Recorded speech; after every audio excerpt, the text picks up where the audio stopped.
বসন্তের এই স্নিগ্ধ বিকেলে আমরা চলে এসেছি বেলুর মঠের উল্টো দিকে চলছে বালি বই মেলা। এবছরই এই মেলাটি প্রথম সূচনা হলো, অর্থাৎ এই বছর থেকে এই বই মেলাটি পথ চলা শুরু হলো। আমরা দেখে নেব এই বই মেলায় কি কি প্রকাশনী এসছে এবং কেমন বইয়ের মান, তাও আমরা দেখে নেব। বইয়ের দাম কত তাও আপনাদেরকে আমরা বলবো। আমাদের এই উদ্যোগ যদি আপনাদের ভালো লেগে থাকে তাহলে অবশ্যই লাইক, সাবস্ক্রাইব এবং শেয়ার করে আমাদের সঙ্গে থাকুন। কলকাতা বইমেলা শেষ, কিন্তু থেকে গিয়েছে রেশ। আর সেই কারণেই বালি শহরের বেলুরে বসল প্রথমবারের জন্য বইমেলা। 24শে মার্চ থেকে এই বইমেলা শুরু হয়েছে, চলবে 27শে মার্চ পর্যন্ত। প্রত্যেক দিন মনোজ্ঞ সাংস্কৃতিক অনুষ্ঠান হবে এই বইমেলায়। এই বইমেলায় এসেছে বিভিন্ন প্রকাশনী সংস্থা। বাঙালি বইমেলা ছাড়া থাকতেই পারে না। বইয়ের মধ্যে সে নিজের আত্মিকতাকে খুঁজে পায়। বই হচ্ছে একজন বাঙালির চিরসাথী। তাই সেই চাহিদাকে পূরণ করার জন্যই এই বইমেলার আয়োজন করা হয়েছে। এই বইমেলায় আসতে হলে আপনাকে ট্রেনে করে আসতে হবে এবং নামতে হবে বেলুরে। বেলুর স্টেশন থেকে নেমে টোটো বা অটোয়ে করে যেতে হবে বেলুর মঠ বাস স্টপেজে। বেলুর মঠের উল্টো দিকেই যে একটি রাস্তা চলে গেছে, সেখান দিয়ে গিয়ে যেতে হবে শ্রীগুরু সংঘের মাঠে। সেই মাঠেই হচ্ছে এই বই মেলা। এছাড়াও জিটি রোড দিয়ে আসতে হলে আপনাকে বেলুর মঠ বাস স্টপেই নামতে হবে। সেখান থেকে হাঁটা পথ এই মেলায়। এই মেলায় প্রায় প্রত্যেক কটা প্রকাশনী এবং যেসব বইয়ের স্টল আছে তারা 20% ডিসকাউন্টে আপনাকে বই দিচ্ছে, যা এক কথায় অনন্য।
বিভিন্ন ধরনের ভিন্ন স্বাদের বই থাকায় আপনার মন হবে পুলকিত।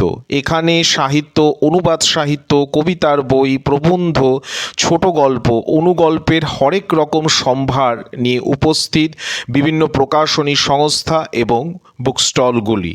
তাদের এই আয়োজন সত্যি অভূতপূর্ব। কলকাতা বইমেলা শেষ হয়ে যাওয়ার পর বাঙালির মনের মধ্যে যখন বইয়ের জন্য আকুল হয়ে উঠেছিল, তখনই বালি এই বইমেলা এক আকর্ষণ তৈরি করেছে। প্রথম বছরেই তারা মনোজ্ঞতা, নান্দনিকতার দিকে নিয়ে গেছে নিজেদের উৎকর্ষতাকে, যা এক কথায় অনবদ্য।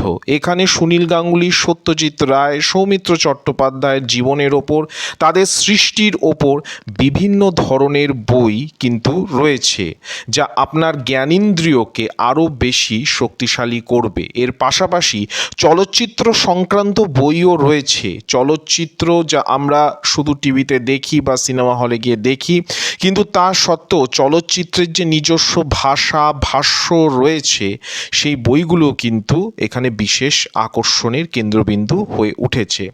এছাড়া হস্তশিল্পেরও একটি স্টল আমি দেখতে পেয়েছি এই বইমেলায়।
এই বইমেলায় চিত্রশিল্পীরা তাদের ক্যানভাস নিয়ে বসে পড়েছেন ছবি আঁকতে, যা জেলার বইমেলায় এমন দৃশ্য দেখা বিরল।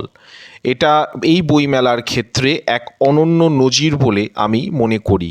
এই ভিড়টাই মানুষকে টানে। বইয়ের প্রতি মানুষের যে জন্মগত আকর্ষণ, বিশেষ করে বাঙালি জাতির বইয়ের প্রতি যে জন্মগত আকর্ষণ, তা এই ভিড় থেকেই প্রমাণিত হয়।